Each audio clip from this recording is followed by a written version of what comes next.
I had to kill him. But first I had to understand him. Where does he stop? When does he move? When does he make a mistake? 3 days passed. In the end, someone made a mistake. Ortona, 1943. The 3-day silent duel between Canadian sniper Corporal James MacLean and an SS sniper. There could only be one winner. December 1943. Ortona, Italy. A small port town on the Adriatic coast. The town had been beautiful once. Narrow stone streets, whitewashed houses, church towers, balconies looking out over the sea. People had lived here. Children had run through these streets. Now it was rubble. German forces had turned the town into a fortress. Every building was a position. Every window was a firing point. Walls had been breached to connect buildings to each other. Streets were mined, and the rooftops offered perfect positions for snipers.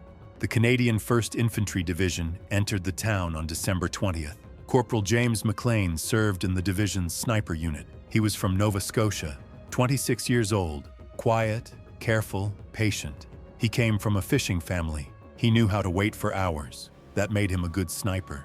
But Ortona was different. He had learned to shoot in forests, in open ground. Here there were walls, windows, collapsed ceilings. Every corner hid something new. The first day he entered the town, he stopped. He looked around. He looked up. He looked at the windows. Someone was looking at him. He could feel it. The Battle of Ortona ran from December 20th to 28th, 1943. The Canadian 1st Infantry Division suffered approximately 1,400 casualties. German forces, including elite units from the 1st SS Panzer Division, defended the town with considerable effectiveness. Ortona was referred to at the time as the Little Stalingrad. It became one of the most instructive urban combat operations of the war. Snipers played a critical role on both sides, operating throughout the town's narrow streets and shattered buildings. Day 2, MacLean had chosen a position, second floor of a destroyed building. The window frame was gone, but the wall was still standing. He got behind it, cut a small hole, put his scope through, and waited. The street was 40 meters wide, ruined buildings on the far side, every window dark, every door closed. An hour passed. Then to the right, 3 buildings down, a 3rd floor window. A movement. Very brief, very sudden. MacLean held the scope steady, looked. The window was dark. No movement. But someone was there. He was nearly certain. His spotter Turner was beside him. "Did you see that?"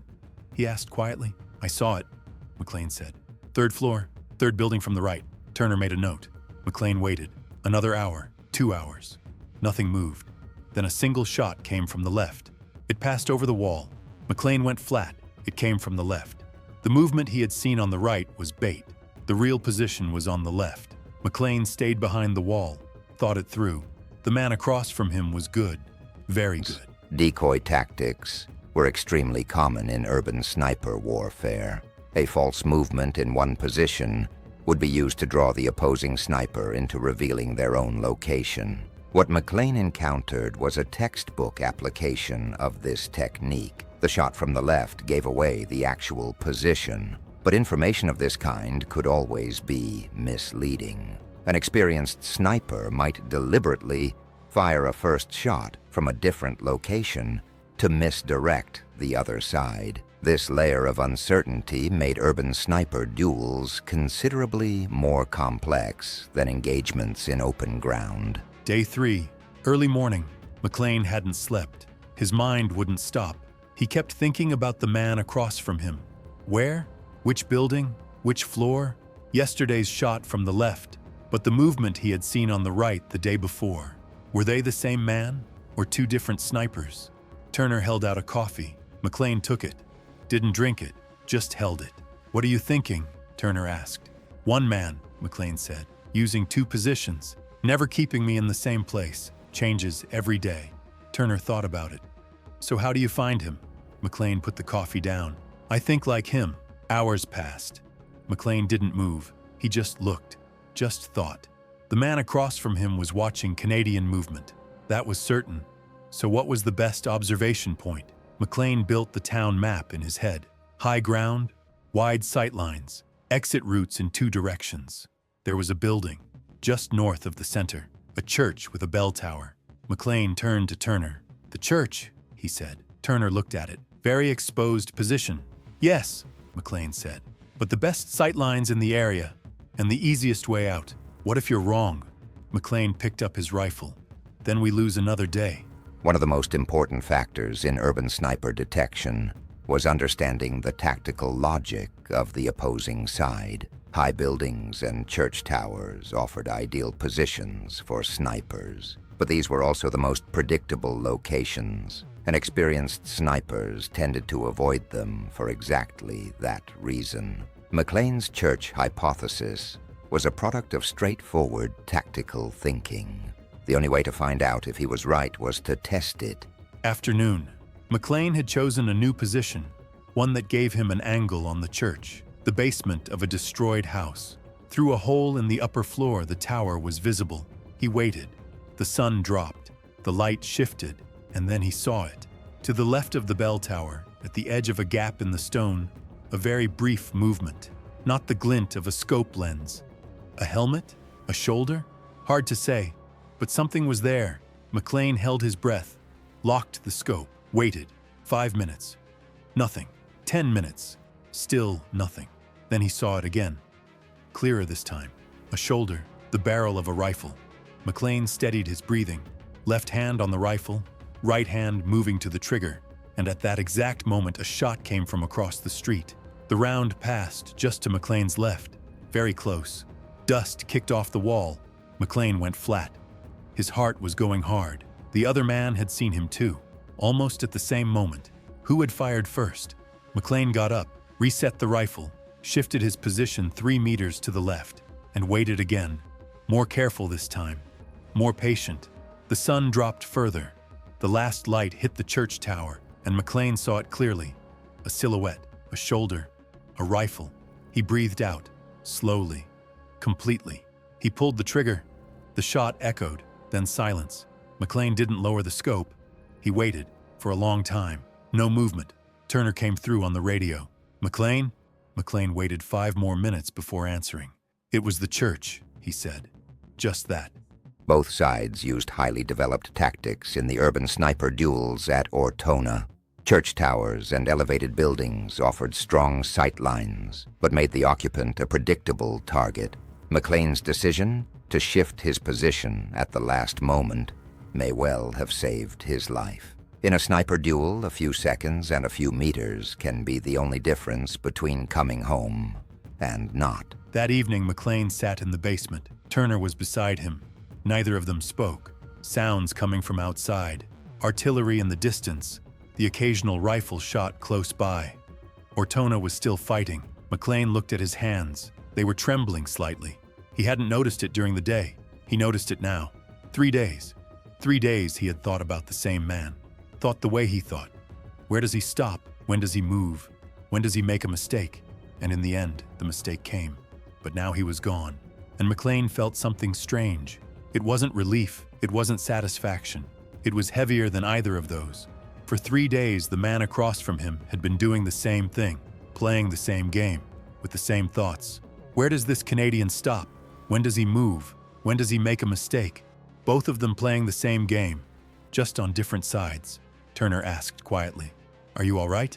MacLean thought about it. "I don't know," he said. He tried to sleep. When his eyes closed, he saw the church tower, that last light, the silhouette, the shoulder movement. In the morning, he got up. The town was still fighting. More assignments waiting. MacLean picked up his rifle, packed his bag. Turner looked at him. "Ready?" MacLean paused for a moment. "No," he said, "but we're going." The psychological dimension of urban sniper duels was different from open ground combat. Spending days playing a mental game against the same opponent created both an intense concentration and a deep psychological fatigue. The testimonies of snipers like MacLean reflect this clearly. Trying to understand the man across from you made it impossible not to see him as a person. That didn't make the job harder to do, but it made the weight afterward considerably heavier. Ortona fell on December 28th. 8 days. MacLean came home alive, unwounded. The war continued. He fought in Italy for months more. Different towns, different streets, different duels, but Ortona never left him. After the war, he went back to Nova Scotia, back to fishing. He sat on the water for hours, waited. That came naturally to him. It always had. But waiting before Ortona had been different. Quiet, peaceful, still. After Ortona, waiting felt different. There was something inside every silence now, something that might be behind every shadow. In an interview years later, he said this: "What I learned at Ortona is that the most dangerous man is the one you can't see. And the hardest thing is thinking about someone you can't see for 3 days straight. Because the more you think about him, the more real he becomes. And when someone real is gone, they leave something behind." Nobody asked what he meant by that. MacLean didn't explain.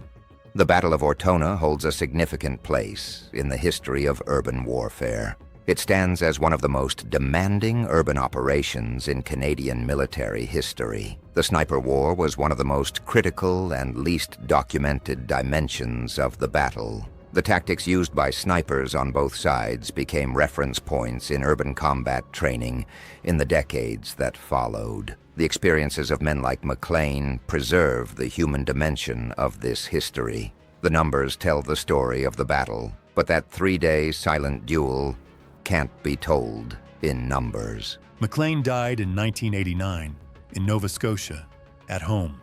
He talked about Ortona very rarely for the rest of his life. Local journalists asked occasionally. He gave short answers. It was a hard town, he said. Narrow streets, he said. That was all. But there was one thing he kept, a small notebook. He had kept it at Ortona, a few lines every day. Not tactical notes, not observations, just thoughts. The first day's entry read, "Someone is there. I can feel it, but I can't see him." The second day, "Shot came from the left. Used the right as bait. Smart." The third day, a single line. "It was the church, and he made a mistake in the last light." Everyone makes a mistake eventually. His daughter found the notebook after he died. She read it, and she understood why her father's eyes sometimes drifted far away. Why he slowed down when he walked through narrow streets. Why he stopped when he looked at church towers. Ortona today is a town tourists visit on the Adriatic coast, with its whitewashed houses, church towers, and narrow stone streets. Photographs are taken. Coffee is drunk. But something is still there in those narrow streets. Bullet marks on the walls, repaired cracks on the corners of some buildings, and that church, still standing. MacLean never went back to Ortona. He didn't want to, because he had left things in that town. 3 days of silence, 3 days of waiting, and that last light on the church tower. War history is mostly told through large-scale events, army movements, artillery exchanges, tank battles. But sometimes a war comes down to 2 men, in a narrow Italian town, in ruined buildings, neither of them able to see the other. 3 days, 2 snipers, only one winner. MacLean won, but he could never quite put into words what winning felt like. It couldn't be put into words. Some things only live in church towers and old notebooks. The Battle of Ortona is remembered today as one of the most significant chapters in Canadian military history. Commemorations are held every December. The stories of snipers like MacLean represent the most personal and most rarely told dimension of that history. That 3-day duel doesn't fill even a paragraph in the major history books. But what happened holds important lessons both tactically and in human terms. It is one of the stories that best captures what urban sniper warfare actually means. And that notebook is still in a drawer somewhere in Nova Scotia.